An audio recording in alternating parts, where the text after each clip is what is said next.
ನಮಸ್ಕಾರ ವೀಕ್ಷಕರೇ, ಶುಚಿ ರುಚಿ ಪಾಕಶಾಲೆಗೆ ಸ್ವಾಗತ. ವೀಕ್ಷಕರೇ, ನಿಮಗೆ ಈಗಾಗಲೇ ಗೊತ್ತಾಗಿದೆ ನಾವು ಈ ದಿನ ಏನು ಮಾಡ್ತಾ ಇದ್ದೀವಿ ಅಂತ. ಹೌದು, ಚಿಕನ್ ಬಿರಿಯಾನಿ. ಹಾಗಾದರೆ ಚಿಕನ್ ಬಿರಿಯಾನಿ ಮಾಡಲು ಬೇಕಾಗುವ ಪದಾರ್ಥಗಳನ್ನು ನೋಡೋಣ. ಅದಕ್ಕೂ ಮುಂಚೆ ನೀವು ನಮ್ಮ ಚಾನಲ್ನ ಸಬ್ಸ್ಕ್ರೈಬ್ ಆಗದಿದ್ದರೆ ಬೇಗ ಸಬ್ಸ್ಕ್ರೈಬ್ ಆಗಿ, ಹಾಗೆ ಪಕ್ಕದಲ್ಲೇ ಕಾಣುವ ಬೆಲ್ ಐಕಾನನ್ನು ಪ್ರೆಸ್ ಮಾಡಿ. ಚಿಕನ್ ಅರ್ಧ kg, ಈರುಳ್ಳಿ 3 ಹೆಚ್ಚಿಟ್ಕೊಂಡಿದ್ದೀನಿ, 10-12 ಹಸಿಮೆಣಸಿನಕಾಯಿ ಮಧ್ಯದಲ್ಲಿ ಸೀಳಿಟ್ಕೊಂಡಿದ್ದೀವಿ, ಬೆಳ್ಳುಳ್ಳಿ 2 ಇಂಚು ಶುಂಠಿನ ತುರಿದಿಟ್ಕೊಂಡಿದ್ದೀವಿ, 3 ಟೊಮೆಟೊ ಹೆಚ್ಚಿಟ್ಕೊಂಡಿದ್ದೀನಿ, ಪುದೀನ ಸೊಪ್ಪು, ಕೊತ್ತಂಬರಿ ಸೊಪ್ಪು, ಧನಿಯಾ ಪುಡಿ 3 teaspoon, chilli powder 2 teaspoon, garam masala, biryani powder ಸ್ವಲ್ಪ, ಪಲಾವ್ ಸಾಮಾನುಗಳು, ಅಕ್ಕಿನ 2 ಲೋಟ ತೊಳೆದು ಈಗಾಗಲೇ ನೆನೆಸಿಟ್ಕೊಂಡಿದ್ದೀನಿ, ರುಚಿಗೆ ತಕ್ಕಷ್ಟು ಉಪ್ಪು, ಎಣ್ಣೆ, ಸ್ವಲ್ಪ ತುಪ್ಪ. ಈಗ ಬಾಣಲಿ ಒಲೆ ಮೇಲೆ ಇಟ್ಕೊಂಡು ಬಿಸಿಯಾದ ಬಾಣಲಿಗೆ ಸ್ವಲ್ಪ ಎಣ್ಣೆ ಹಾಕ್ಕೊಂಡು ಒಂದು ಈರುಳ್ಳಿ ಹೆಚ್ಚಾಕೊಳ್ಳೋಣ. ಹೆಚ್ಚಾಕೊಂಡಿದ ನಂತರ ಸಣ್ಣ ಉರಿಲಿ ಈರುಳ್ಳಿನ ಹುರ್ಕೊಳ್ಳೋಣ. ಈರುಳ್ಳಿ ಕೆಂಪಗಾಗೋವರೆಗೂ ಒಂದು 2 ನಿಮಿಷಗಳ ಕಾಲ ಹುರ್ಕೊಂಡ್ರೆ ಸಾಕಾಗುತ್ತೆ. ಈಗ ಈರುಳ್ಳಿ ಕೆಂಪಾಗಿದೆ. ಈಗ ಒಂದು ಚಿಟಿಕೆ ಅರಿಶಿನ ಹಾಕ್ಕೊಳ್ಳೋಣ. ಅರಿಶಿನ ಹಾಕ್ಕೊಂಡು ಒಂದು ಸಲ ಬಾಡಿಸ್ಕೊಳ್ಳೋಣ. ಈಗ ಬಾಡಿಸ್ಕೊಂಡಿದ ನಂತರ ಚಿಕನ್ನ ಹಾಕ್ಕೊಳ್ಳೋಣ. ನಾನು ಈ ಚಿಕನ್ನ ಮೊದಲೇ ಉಪ್ಪು ಮತ್ತು ಅರಿಶಿನ ಹಾಕಿ ಚೆನ್ನಾಗಿ ತೊಳೆದಿಟ್ಕೊಂಡಿದ್ದೀನಿ, ನೀರೆಲ್ಲ ಸೋರೋಗೋವರೆಗೂ ತೊಳೆದಿಟ್ಕೊಂಡಿದ್ದೀನಿ. ಈಗ ಚಿಕನ್ ಹಾಕಿದ್ಮೇಲೆ ಚೆನ್ನಾಗಿ ತಿರುಗ್ಕೊಳ್ಳೋಣ. ಸ್ವಲ್ಪ ಚಿಕನ್ ಉಪ್ಪು ಹಿಡಿಯೋಷ್ಟು ಸ್ವಲ್ಪ ಉಪ್ಪು ಹಾಕ್ಕೊಳ್ಳೋಣ. ಉಪ್ಪು ಹಾಕಿದ ನಂತರ ಈ ಬಾಣಲಿನ ಪಕ್ಕದ ಒಲೆ ಮೇಲೆ ಇಟ್ಕೊಂಬಿಡೋಣ. ಏಕೆಂದರೆ ಅದ್ರಲ್ಲಿ ಬರೋ ನೀರೆಲ್ಲ ಸ್ವಲ್ಪ ಚೆನ್ನಾಗಿ ಡ್ರೈ ಆಗೋವರೆಗೂ, ಸೀದೋಗೋವರೆಗೂ ನಾವು ಈ ಬಾಣಲಿನ ಪಕ್ಕದ ಒಲೆ ಮೇಲೆ ಇಟ್ಕೊಂಬಿಡೋಣ. ಈಗ ಒಲೆ ಮೇಲೆ ಕುಕ್ಕರ್ ಇಟ್ಕೊಂಡು ಒಂದು 4 ಟೀ ಸ್ಪೂನಷ್ಟು ಎಣ್ಣೆ ಹಾಕ್ಕೊಳ್ಳೋಣ. ಬಿಸಿಯಾದ ಕುಕ್ಕರ್ಗೆ ಎಣ್ಣೆ ಹಾಕ್ಕೊಂಡಿದ್ದೀನಿ. ಹಾಗೆ ಒಂದು ಸ್ವಲ್ಪ ತುಪ್ಪ ಹಾಕ್ಕೊಳ್ಳೋದ. ಎಣ್ಣೆ ಹಾಗೂ ತುಪ್ಪ ಬಿಸಿಯಾದ ನಂತರ ಪಲಾವ್ ಸಾಮಾನುಗಳು ಹಾಕ್ಕೊಳ್ಳೋಣ.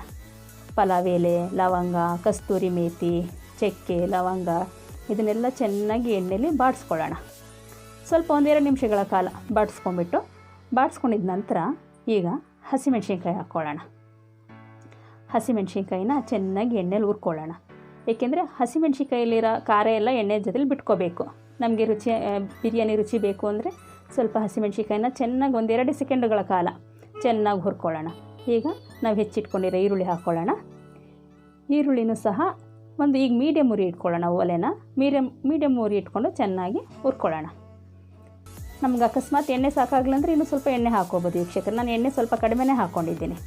ಚೆನ್ನಾಗಿ ಹುರ್ಕೊಳ್ಳೋಣ. ಈರುಳ್ಳಿ, ಹಸಿಮೆಣ್ಸಿನ್ಕಾಯಿ ಇದನ್ನೆಲ್ಲ ಚೆನ್ನಾಗಿ ಎಣ್ಣೆಲಿ ಬಾಡಿಸ್ಕೊಳ್ಳೋಣ. ಈಗ ಬೆಳ್ಳುಳ್ಳಿ ಮತ್ತು ತುರಿದಿಟ್ಕೊಂಡಿರೋ ಶುಂಠಿ ಹಾಕ್ಕೊಂಡು 1-2 ಸೆಕೆಂಡುಗಳ ಕಾಲ ಹುರ್ಕೊಳ್ಳೋಣ. ಸಣ್ಣ ಉರಿ ಇಟ್ಕೊಂಡ್ಬಿಟ್ಟು ಚೆನ್ನಾಗಿ ಹುರ್ಕೊಳ್ಳೋಣ. ಈಗ 2 ಸೆಕೆಂಡ್ ಹುರಿದಾಗಿದೆ. ಈಗ 3 ಟೊಮೊಟೊ ಹೆಚ್ಚಿಟ್ಕೊಂಡಿರೋದನ್ನ ಹಾಕ್ಕೊಳ್ಳೋಣ. ಟೊಮೊಟೊ ಹಾಕ್ಕೊಂಡು ಸ್ವಲ್ಪ ಉರಿಗೆ ಜೋರು ಮಾಡಿಕೊಂಡು 3 ನಿಮಿಷಗಳ ಕಾಲ ಟೊಮೊಟೊ ಮೆತ್ತಗಾಗಬೇಕು, ಅಲ್ಲಿವರೆಗೂ ಚೆನ್ನಾಗಿ ಹುರ್ಕೊಳ್ಳೋಣ.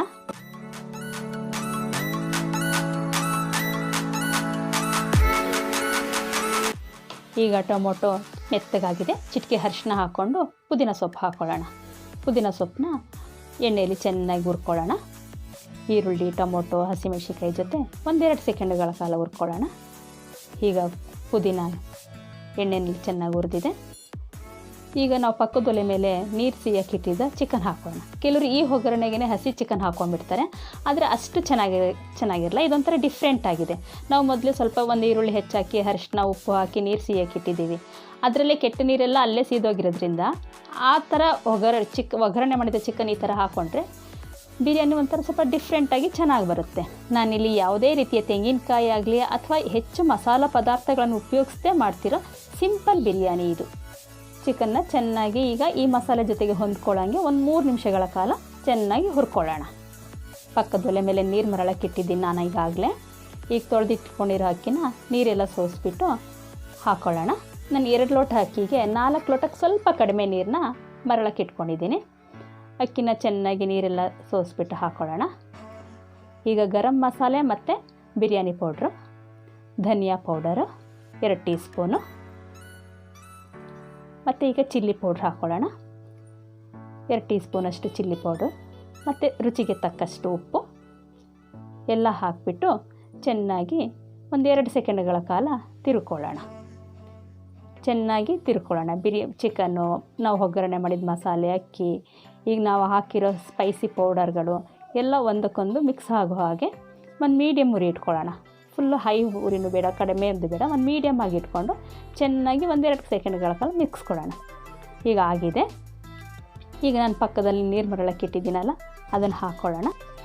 ಅಳತೆ ಪ್ರಕಾರ ನೀರು ಹಾಕ್ಕೊಂಡ್ರೆ ಚೆನ್ನಾಗಿ ಬಿರಿಯಾನಿ ಉದುರಾಗಿ ಬರುತ್ತೆ.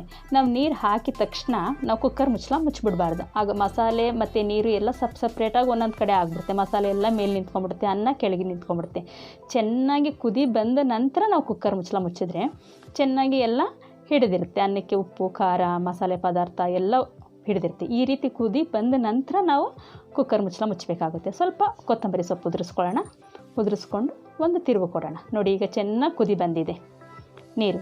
ಈ ರೀತಿ ಕುದಿ ಬಂದ ನಂತರ ನಾವು ಕುಕ್ಕರ್ ಮುಚ್ಚಬೇಕಾಗುತ್ತೆ. ಫಸ್ಟೇ ನೀರು ಹಾಕಿದ ತಕ್ಷಣ ಮುಚ್ಚಿಬಿಟ್ರೆ ಅದು ಚೆನ್ನಾಗಿ ಹೊಂದ್ಕೊಂಡಿರಲ್ಲ. ಈಗ ಮುಚ್ಚೋಣ. ಮುಚ್ಚಿ ಒಂದು ವಿಷಲ್ ಕೂಗ್ಸೋಣ.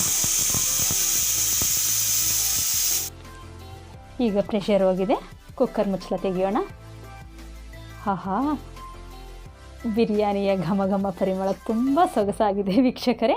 ನಾನು ಮೊದಲೇ ಹೇಳಿದ ಹಾಗೆ ಕುದಿ ಬಂದ ನಂತರ ನಾವು ಚೆನ್ನಾಗಿ ಮುಚ್ಚಿರೋದ್ರಿಂದ ಮಸಾಲೆ ಅನ್ನಕ್ಕೆಲ್ಲ ತುಂಬ ಚೆನ್ನಾಗಿ ಹೊಂದ್ಕೊಂಡಿದೆ. ತುಂಬ ಉದುರಾಗಿ ಬಿರಿಯಾನಿ ತುಂಬ ಸೊಗಸಾಗಿ ಬಂದಿದೆ. ನೀವು ಮನೇಲಿ ಒಂದ್ಸಲ ಟ್ರೈ ಮಾಡಿ ವೀಕ್ಷಕರೇ.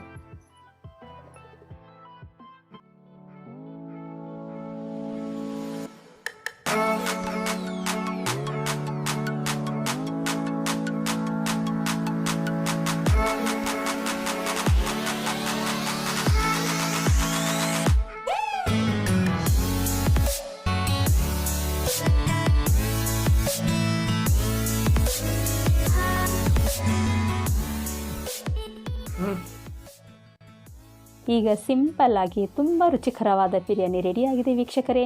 ಈ ರೆಸಿಪಿ ನಿಮಗೆ ಇಷ್ಟವಾಗಿದೆ ಅಂದ್ಕೊಳ್ತೀನಿ. ಮನೇಲಿ ಒಂದ್ಸಲ ಟ್ರೈ ಮಾಡಿ. ಈ ರೆಸಿಪಿ ನಿಮಗೆ ಇಷ್ಟವಾಗಿದ್ದರೆ ಲೈಕ್ ಮಾಡಿ, ಶೇರ್ ಮಾಡಿ, ಹಾಗೆ ಸಬ್ಸ್ಕ್ರೈಬ್ ಮಾಡಿ. ಹಾಗೂ ನಿಮ್ಮ ಅನಿಸಿಕೆ ಹಾಗೂ ಅಭಿಪ್ರಾಯಗಳನ್ನು ಕಮೆಂಟ್ ಬಾಕ್ಸ್ನಲ್ಲಿ ತಿಳಿಸಿ.